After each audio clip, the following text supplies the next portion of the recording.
প্রিয় দর্শক, আমি সমতুল নস্কর আর আপনারা দেখছেন নবরূপের সংবাদ।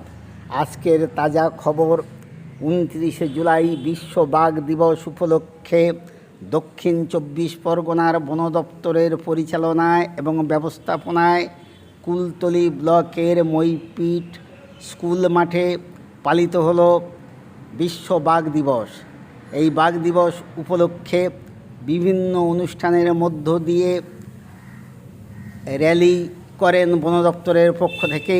উপস্থিত ছিলেন বিভিন্ন স্কুলের ছাত্র ছাত্রী, শিক্ষক এবং গ্রামের জঙ্গলজীবী মা ও বোনেরা। চলুন দেখে নেওয়া যাক এই অনুষ্ঠানের কিছু অংশ।